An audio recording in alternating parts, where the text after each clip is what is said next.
En medio de una creciente crisis económica y social en Cuba, marcada por la escasez de servicios básicos, el presidente, el dictador Miguel Díaz-Canel hizo unas declaraciones en la televisión de los Estados Unidos diciendo que no va a renunciar al poder. Está con nosotros Manuel Cuesta Morúa para analizar estos dichos. Hola Manuel, Dayana Bermúdez te habla, ¿cómo estás? Hola, ¿qué tal? ¿Cómo anda? Aquí estamos. Estábamos escuchando a Miguel Díaz-Canel hace unos minutos atrás decir que no va a renunciar al poder, como que le molestó la pregunta. No sé si viste la entrevista que le hicieron en la televisión de los Estados Unidos y le molestó la pregunta que le hizo la periodista y respondió así, de una manera muy agresiva, que no era de cubanos renunciar. Sí, cómo no, vi la entrevista. Su reacción a la pregunta es un índice justamente de que no es un gobierno surgido del pueblo. Uh-huh. Cualquier presidente de cualquier lugar del mundo que llega a ejercer el gobierno como resultado de la votación popular estaría acostumbrado, asimilaría una pregunta como esa, ¿no? Y daría una respuesta política según sea la situación o según lo entienda. Que le haya molestado justamente es una señal muy clara de que su gobierno no es un gobierno surgido del pueblo, ¿no? Uh-huh. De esa ficción que ellos han tratado de mantener durante todos estos años. Y que use la palabra los revolucionarios no renunciamos es también una revelación del origen del poder. Una élite, un grupo que se cree dotado y designado por la historia, en este caso, Sí. no por Dios, como en las monarquías, para gobernar sin importar la consulta y las necesidades y el mandato del propio pueblo. ¿Qué lectura le da también a los dichos que hizo Díaz-Canel con respecto a la amenaza, ¿no? Amenazó a los Estados Unidos con defenderse con guerra de guerrillas, así fue como lo dijo, guerra de guerrillas en caso tal de que Washington lo ataque. ¿Qué lectura le damos a eso? Es una lectura desesperada. En todo caso, es un dicho, un comentario totalmente ridículo. No es no entender el mundo, Uh-huh. definitivamente, ni estar al tanto de cómo ha evolucionado tecnológicamente la guerra. No hay manera de hacer una guerra de guerrilla, definitivamente en Cuba. No estamos en 1959 o no estamos en la Colombia del ELN que pretende llegar al poder haciendo guerrillas igual en Uh-huh. Colombia. Uh-huh. No estamos en ese mundo. En realidad, cada vez que puede, Díaz-Canel muestra su incapacidad para comunicar ideas interesantes. Sí. Está claro, uno podría entender que desde su perspectiva que tenga que defenderse, pero si vas a negociar, el énfasis tiene que ponerlo en el mensaje de la negociación y el diálogo, no en el mensaje de la guerra. Porque al final del día, ellos saben perfectamente bien que no pueden darle las armas al pueblo. Uh-huh. A nadie en sus sanos juicios se le ocurriría darle armas a jóvenes por debajo de los 40 años, porque la impopularidad del gobierno Uh-huh. ahora mismo es de tal magnitud, de tal profundidad, que esas armas podrían revertirse contra el propio poder. Aquí lo que hay que hablar es de paz, de conversar con los cubanos, Uh-huh. de abrir la reforma profunda del sistema económico y del sistema político y de ponerse a un lado, porque hay muchísimas razones. Yo tengo 8 razones básicas por las cuales demandaría ahora mismo la renuncia de Díaz-Canel, ¿no? Pero en todo caso, lo importante es que se abra un proceso de cambio profundo del sistema político y de cambio profundo de la sociedad y del sistema económico del Sí, país. te escuché decir hablar a los cubanos. ¿Tú crees que este mensaje, volviendo a lo que dijo en esta entrevista en la televisión en los Estados Unidos, va más hacia los cubanos o hacia el exterior?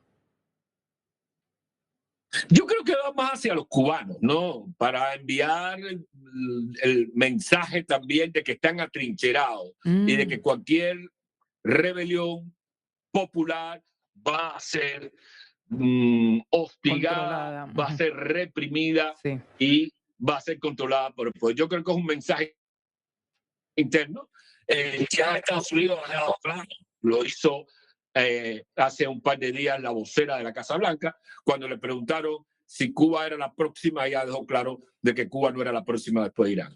Todo esto tiene un mensaje y un destino de consumo interno para tratar de congelar a la sociedad cubana, que está totalmente divorciada del gobierno actual en todos los ámbitos posibles. No hay un ápice de legitimidad de este gobierno frente al pueblo cubano. Ustedes lo saben, está en un momento de crisis y Díaz-Canel no representa los intereses del país. Sí, Manuel, entonces, ¿quién gobierna en Cuba? ¿Gobierna Díaz-Canel? Todos sabemos que no. Él es la representación simbólica de una élite. Él mismo acaba de declarar que hace unos días atrás, él mismo acaba de declarar que él no sabe qué se está negociando entre Cuba y Estados Unidos, que eso es un asunto de Raúl Castro, como obviamente todos sabemos. Que él lo haya reconocido indica que no gobierna, porque las relaciones políticas y diplomáticas más importantes de Cuba son las que se definen con los Estados Unidos.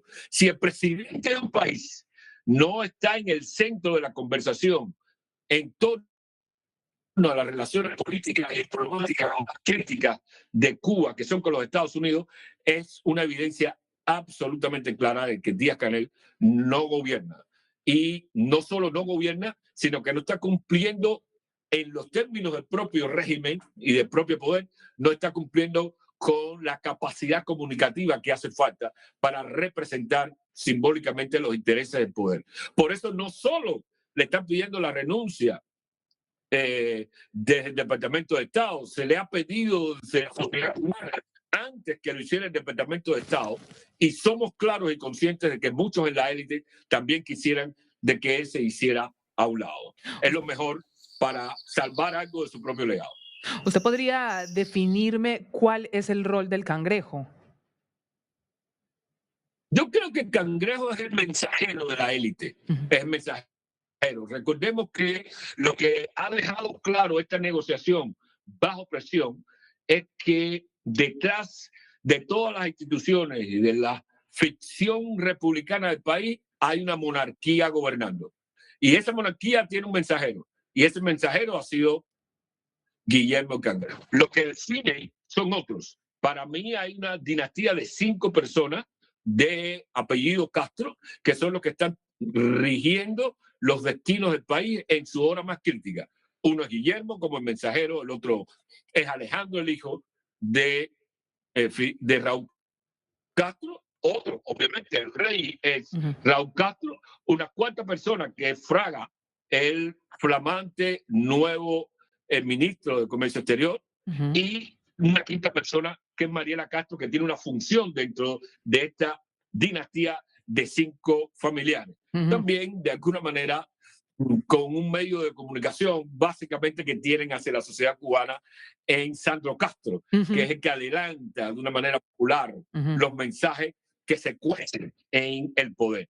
Esos son los que definen, y Díaz-Canel es, digamos, el rostro simbólico y representativo, pero sin ninguna capacidad de decisión, sin ninguna legitimidad popular, porque Díaz-Canel, yo no recuerdo en la historia de Cuba, no recuerdo una persona más despreciada por su propio pueblo que Díaz-Canel. Y eso explica por qué muchos quieren que sea parte del poder. Bueno, su función, que es la de comunicar los mensajes de la élite, lo está haciendo mal, pero esa es su única función, no la de definir el derrotero de un país que tiene crisis en 3 dimensiones básicas, como país, como nación y como Estado. La capacidad representativa del Estado cubano ha quebrado, no representa al conjunto de la sociedad cubana. Por eso solo tienen una relación coercitiva, punitiva, transgresora y de castigo hacia el resto de la sociedad. Manuel, ¿usted tiene diálogo con Miguel Díaz-Canel? No, para nada. El único diálogo del poder con nosotros es a través de la represión de la seguridad del Estado. Si a eso le podemos llamar un diálogo con látigo, claro, que es lo que hace el gobierno con respecto. Pero no hay un diálogo entre la oposición dentro de Cuba y el gobierno cubano, más allá de que muchos actores de la oposición creen que la mejor salida justamente a este gran desafío que tenemos como nación y como país y como Estado pasa por abrir una conversación pública con toda la sociedad. En todo caso, nosotros nos estamos moviendo con la sociedad cubana para generar una plataforma cívica donde haya un diálogo entre todos los actores que quieren dialogar, que son muchos.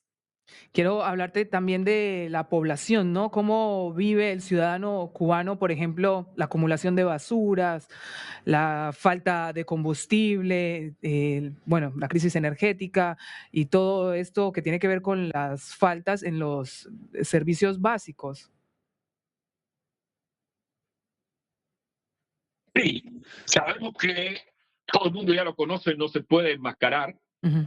Incluso los últimos periodistas que han venido, la flotilla que vino, no pudo esconder, proyectó bien la crisis que está viviendo la sociedad cubana, en todos los niveles posibles: comunicación, energía, alimentación, servicios médicos, educación, cultura. En todos los niveles hay una quiebra del país. Sí. No hay lo que a los estudiosos les gustaría llamar una gobernanza del poder hacia la sociedad, porque el gobierno ya no ofrece ningún servicio público que valga la pena mencionar.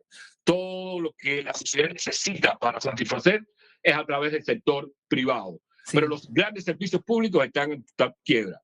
De modo que la vida cotidiana del cubano es de tensión permanente. Un estado de alta tensión permanente para poder satisfacer, garantizar, buscar lo mínimo que necesitaría un hogar para poder subsistir. Siempre hago la distinción entre existencia y sobrevivencia. Claro. La sobrevivencia supone una acumulación mínima de bienes. El cubano vive de un día para otro. De modo que la crisis es muy profunda y es por eso que es urgente buscar soluciones civilizadas y racionales para salir de un proyecto y de un modelo que ya completó todo su ciclo histórico. Todo su ciclo histórico está terminado. Está totalmente destruido. ¿Cuántas horas al día están teniendo ahora luz, por ejemplo? Depende de la región. En las regiones orientales se tiene 2 y 3 horas de corriente al día. En la región central, lo mismo. Las protestas de Morón fueron justamente porque allí la corriente solo la tienen los habitantes durante 2 o 3 horas. En la región occidental oscila.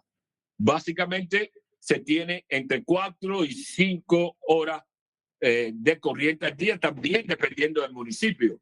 Yo tengo amigos que también son activistas, trabajan con nosotros en el Consejo para la Transición Democrática en Cuba, que viven en una zona que le llaman el Casino Deportivo, límite entre el Cerro y otras zonas del Vedado de La Habana, y allí la corriente es prácticamente 4 horas al día. Ellos se quejan muchísimo de eso, ¿no? De que solo pueden tener corriente 4 horas al día, con el impacto que tiene en el suministro de agua, ¿no? De agua potable, que con el impacto que tiene para poder cocer o cocinar los alimentos para la familia. De modo que la situación es verdaderamente difícil en el país. No, la verdad es que es lamentable. Manuel, y con respecto, por ejemplo, a las protestas, ¿siguen protestando? Porque sabemos que cada vez que salen a protestar detienen gente. ¿Cómo manejan todo el tema de poderse manifestar?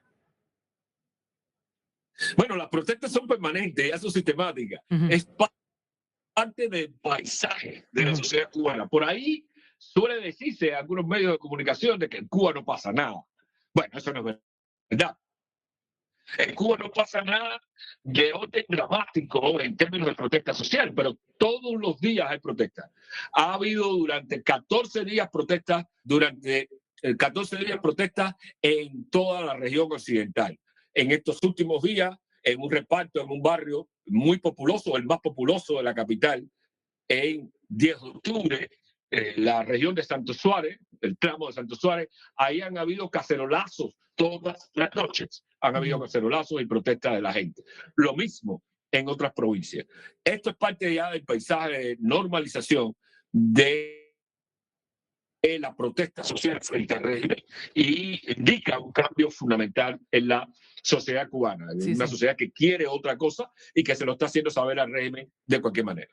Pero ¿cómo responde el régimen ante las protestas? ¿Los reprimen, los meten presos o a veces sí se puede, otras veces no? ¿Cómo es? ¿Cómo se organizan también, no? Los cubanos para saber cuándo sí pueden salir a protestar o ya directamente no tienen miedo.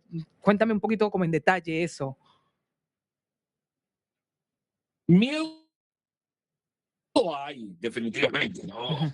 Para el nivel de tensión, la protesta en cualquier otro lugar sería mucho más potente, mucho más poderosa. Pero ciertamente los cubanos controlan, muchos cubanos, sobre todo los jóvenes, van controlando su miedo y se organizan de una manera espontánea. Cuando digo se organizan espontáneo puede parecer una contradicción, pero va en la siguiente dirección. Saben que tienen que protestar cubriéndose los rostros para que el gobierno no los identifique. Claro. Esto es una manera de organizar la protesta, aunque surge espontáneamente, depende de las circunstancias específicas de cada lugar. El gobierno a veces reprime, a veces deja que la protesta continúe, porque no puede mantener tampoco una represión tan sistemática frente a todas las protestas en todos los lugares. Si no se desborda, tratan de contenerla y luego visitan a los que ellos identifican probablemente como los líderes, los más ruidosos en la protesta, siempre todo depende del temperamento de la persona, y tratan de identificar para intimidar, detener, poner multas en algunos casos, o en otros los llevan a prisión, como ha sucedido con los jóvenes de Morón. Morón en Ciego de Ávila. Desde tu mirada, Manuel, entonces, ¿cuál es el principal reclamo, ¿no?, que hace el cubano? El principal reclamo que hace el cubano es de libertad ya. Lo hace a través de las necesidades inmediatas que le están dañando.